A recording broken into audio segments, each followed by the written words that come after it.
Hey everybody, it's Manny from Travel Forge. So it's a pretty decent day. It's like in the low 60s in March. I'm saying February, but it's definitely March.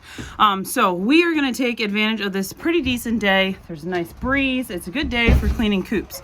So this, I'll back up here a little bit. This shed was here when we moved in. It was built probably like on stone or something, like big rocks. It's pretty substantial. I mean, it holds a good bit of chickens. I can probably easily put, I don't know, 30, 45-ish chickens in there. It had these silly roosting bars that were like all these wonky directions. Trying to get in to get eggs is super annoying. There are 7 nesting boxes in there, which is great. But we're gonna take these out, and then Zad's gonna do something different that is just a lot easier to clean.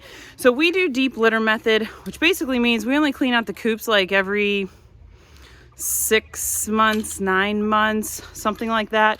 I'm sure some people who clean them religiously think that this is crazy, but it really works out really well. So basically what we do is if it starts to get, smelly or whatever, we just put a fresh layer of bedding on top. In the goat shed, I'll show you that here in a minute. We just do a fresh layer of straw. So as you can see in here, this hasn't been done actually since we put the chickens in, which was probably in May of last year.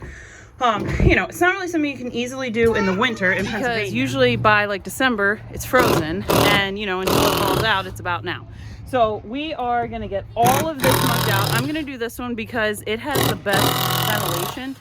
If you're new here, I'm 10 weeks pregnant, so obviously certain smells are going to send me over the edge. What really pushed us to do this project is we have 8 chicks that we incubated in January that are stinking up the mudroom, and I just can't handle it. Like, I'm doing pretty good right now. I haven't puked in a couple weeks. My nausea is pretty much only in the evening, and it's like, I can deal. It's not like it was a couple weeks ago. Like weeks 5 to 8-ish, 9 were rough. So I'm gonna clean this one out. Zad's probably gonna work on this one. Bud should be home from church here in a little bit. He can help us. We have a 3rd coop in the middle here that we're gonna get cleaned out. That way we can bring the little guys outside, and then we're gonna clean out the goat shed, and we're gonna clean out the chicken camper. So in the chicken camper, if you've been here for a while, you already know this, we raise meat chickens. So I want to try something this year. So these chickens that we incubated in January are technically dual purpose. They are gigantic, and they're only like 4 weeks old maybe, and they are huge. I mean, way bigger than other chickens that we've raised, like the ones you get from Tractor Supply or whatever. So we got them from a friend, and he said that they grow really fast. We could easily harvest them for meat. So my thinking is that we're gonna put these guys probably in this brown coop for now, just because it's a little easier to heat. We're still getting into the 30s at night, so they still probably need a little bit of support in that department. So we're gonna put them in here for now. But my thought is that when they start laying, we can incubate once I gather up, I think we have 8 of them. So if after like 3 days, I have enough to fill my incubator, which I think holds 21 eggs, I can incubate my own meat chicken eggs, and then we can throw those guys in the camper and keep a continuous supply of chicken. So I've always struggled with this in the past, because if you buy meat chickens for like $5 a piece, and then you pay to feed them, and then if you pay to a butcher, you're paying $2 to $3 a bird to butcher, or you can butcher them yourself and you save a couple bucks. But still, per pound, it just gets so expensive. And I realize, I raised them myself. They're not in terrible conditions. I can control their feed, blah, blah, blah. But it still was really expensive. So I'm like, this could really save me a good bit of money. If you figure, if I'm raising our campers safely holds, and I'll put a link to the video where Zad retrofitted this camper. It's an old Holiday Rambler. I think it's from the 50s. We got it for free. Broke down trying to drag it home. That was a whole mess. Had to get it on a rollback. It was like a whole thing. Anyway, it's super cool. I'll show it to you guys here when we clean it out in a little bit. But, if we can raise 20, 25 of those for free from the beginning, all I have to pay for is the feed. We can either butcher them ourselves, or frankly, our Amish butcher does it for like $2.50 a bird or $2.75. I forget. If I'm not paying to buy them in the first place, I might just pay him to do it. At least in this season, we're gonna have a baby coming in September, and it's probably just gonna be easier to just pay him, and still fairly cost effective since I'm not putting out the cost at the beginning. So that's my thought with raising these meat chickens and getting a continuous source of meat. I talked a couple weeks ago about how I was trying to think through, like, I really want a dairy cow and I really want hogs. But putting in the hogs is not going to be a huge deal.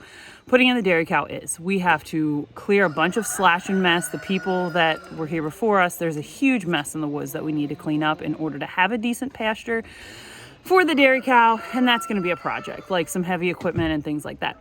So I'm thinking through, like, what can we add that we already have infrastructure for, that all we have to do is feed it and it would be safe and well cared for and all that kind of stuff. Meat goats is one option. I haven't sourced any meat goats yet. I'm working on that. I'm not super actively, but working on that. We do have a milking goat coming next week. I have 3 goats right now.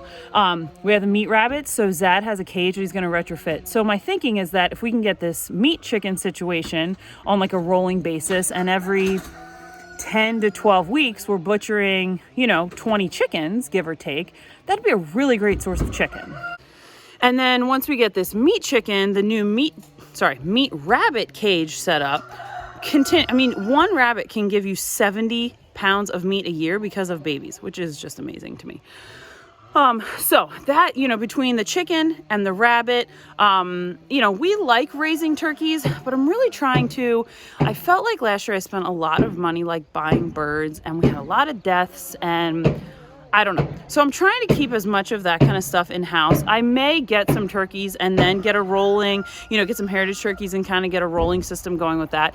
But for now, what makes sense economically and what's sustainable for us right now is that we focus on getting the chickens on a rolling system and the rabbits on a rolling system. That'll give us a good bit of meat. Zad's really interested in working on the rabbit pelts. And then, if the hogs come here like later this summer or something, and that's something we can get in, then awesome. It probably won't be that expensive for us to get that set up. We would just have to purchase like the piglets or whatever, whether we go with feeder pigs or, I haven't really gone down that rabbit hole yet. So that's where we are with that. So today, I mostly wanted to talk to you about what our plan is with that, as far as where we're going as far as animals go, and then cleaning these out. So basically, when you do a deep litter, you have like usually 6 to 8 inches of stuff. Okay, so what's going to happen is we're going to take the goop from the 4 chicken coops, so 3 chicken coops on the camper. We're going to put that on the compost pile, let that start to do its thing. Eventually we can add it into the garden. The straw, the spent straw it's not really spent, straw that's in the goat shed, I'm going to put into the chicken run because it's spring here in Pennsylvania. It's mud season, and it is so muddy. It's a little better today because there's a breeze. The sun's been out for a little bit. Yesterday it was just pouring down rain nonstop, and it was so slick, and we live on the side of a mountain. So anyway, it is super muddy in this chicken run. We just put up this new fencing. It's actually working out really well. We had one guinea get out, but we were able to get it back in, which is pretty amazing, because if you've ever tried to chase a guinea, they're like Wile E. Coyote. They're so freaking fast. It's crazy. So anyway, this is crazy muddy. So my thought is, if I bring that straw from the goat shed, I talked to a friend who, she, in my opinion, knows everything about chickens, and she's like, go for it. I don't think you're gonna have any issues. So we're gonna throw all of that, of their bedding, that straw bedding in here, so kind of start a carbon diaper. I talked about this a little bit when we lived at the old house, because we had the same situation. It would just get so muddy. We just don't live on a property that we can rotate chickens. We don't have like big flat open pasture or whatever, so we're just working with what we have and trying to be as good of stewards of this land as possible. And so for us, that means recycling that spent hay up there. We're gonna put that down in here, so I'll show you what that looks like when we get there. Also, another quick note, if you haven't heard me go on my rambling about ducks are hilarious. Don't let anybody tell you that they're any messier than chickens or guineas or turkeys or anybody else, because they're not. They're hilarious. Their eggs are delicious. They're just the best. Also, really quick fun note, a lot of our fruit trees are starting to get buds, which is really, really fun. So we have peach, apple, and we think plum. Last year we got some peaches. They were small, but they were so delicious. And we got some apples, which they were okay. We didn't have time to care for them when they needed cared for because we didn't really live here till June. But they were good for applesauce.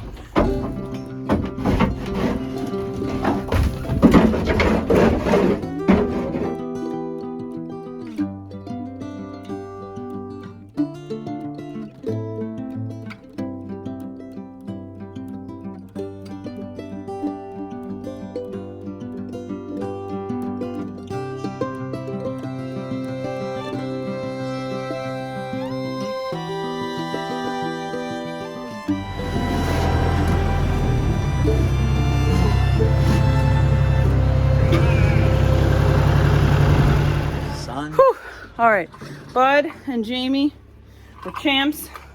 Zad and Zuzu were on the tractor. We got this whole thing cleaned out. I think we probably did, I don't know, Bud, how many tractor loads? 10? A small handful. 12? So we got that one done. We got to do the small brown coop over here.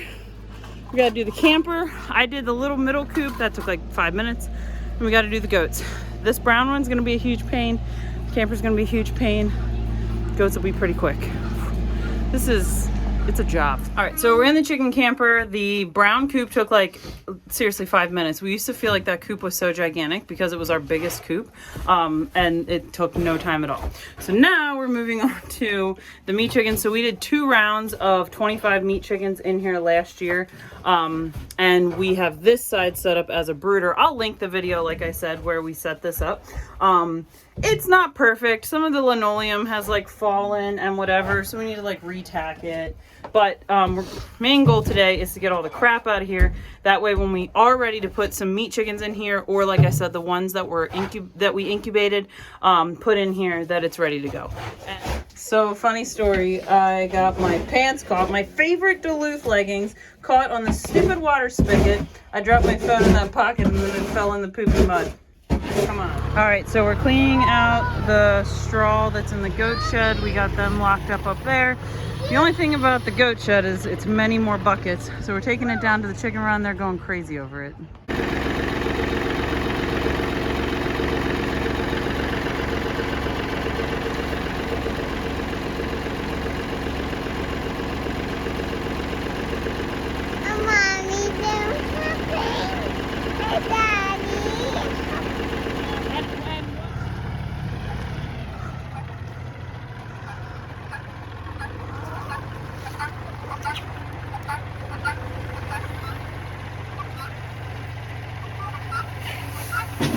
All right, so we spread this out. We think we have a spring like right here because it is like it like flows. Like you can see back here how it's like it's just flowing. We just have springs that pop up all over the place. So this looks, there's so much mud on my phone because I threw it in the mud. Anyway, so this looks great, and they love this. We did this at the other house too, and I really think this is a great alternative. Like if you can't rotate pastures, it doesn't mean that you can't have chickens and you can't raise them well. This is a great way to use this up. And so what we also do is like my parents, so when they don't spray their yard or anything, so when they mow their grass, they save their clippings for me. When they rake their leaves, they save those for me. Obviously we have plenty of organic matter too, but they have it all bagged. So we'll bring that home and dump it in here.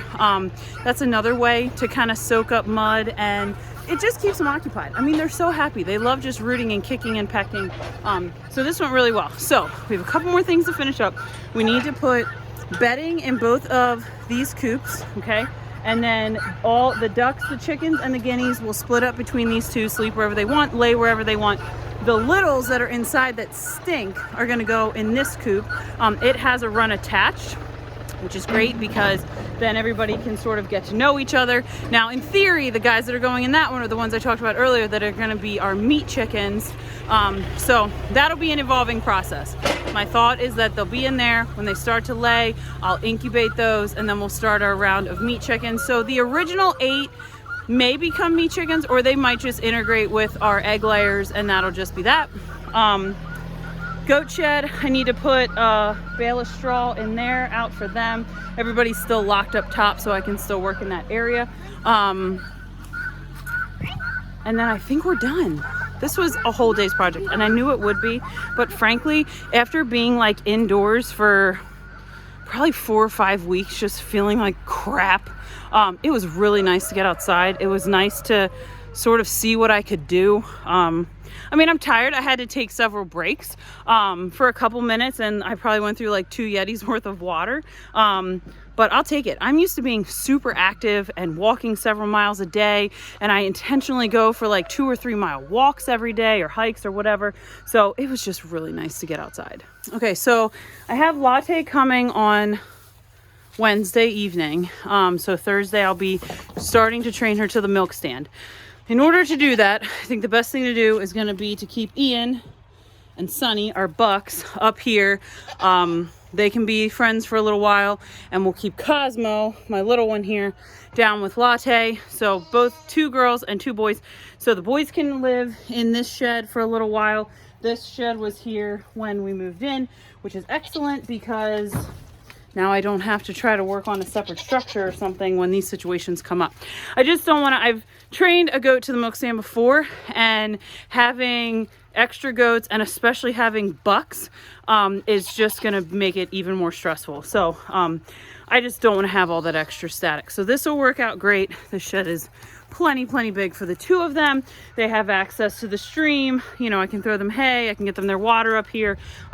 So Cosmo and Latte won't have as much room to wander just for a little bit, but they'll be fine.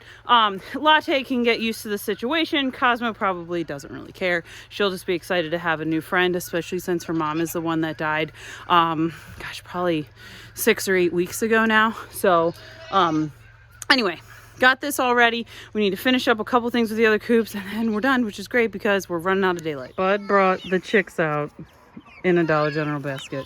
The one that's super controversial that I told you about before, that everything thinks I stole and I didn't because someone gave it to me. So I totally forgot that we had this nesting box that was rollaway. So we got this from like a dude down the road that has like a bunch of stuff he picks up at auctions and whatever. It's kind of vintage, pretty cool. So we're hoping the chickens love it.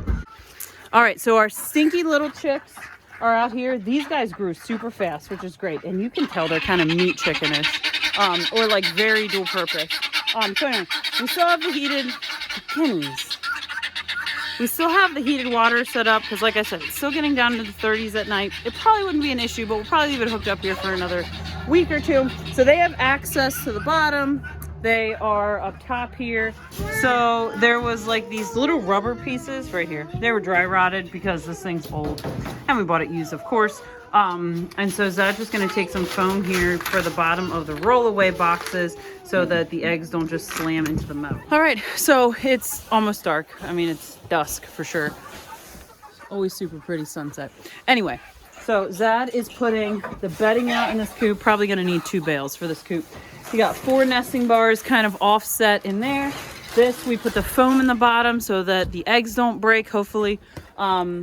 And I think he supported it really well. So I think everybody should be in good shape. This was quite a project and quite a day. I am definitely ready for dinner. I'm starving. So the kids had some breakfast that they didn't eat, so I scrounged that up to get me through. But in exciting news, I don't feel like I have to eat every 2 hours, which is amazing. Eating every 2 hours is exhausting. So anyway, and I haven't puked in like a couple weeks, so I think we're on a roll. And I did a lot of work today, so I'm just excited that I was able to help. So this is gonna work out really well. I think everybody's gonna be happy. Everybody's like lined up at the door, ready to go. Ooh, you all right, babe? Everybody's lined up at the door, ready to go in. So I hope you enjoyed this. I hope you're inspired to raise whatever animals make sense for your family and your homestead, and that you don't just feel like everything has to be exactly the way other people do it, because there are many ways to raise animals. We'll see you guys next time.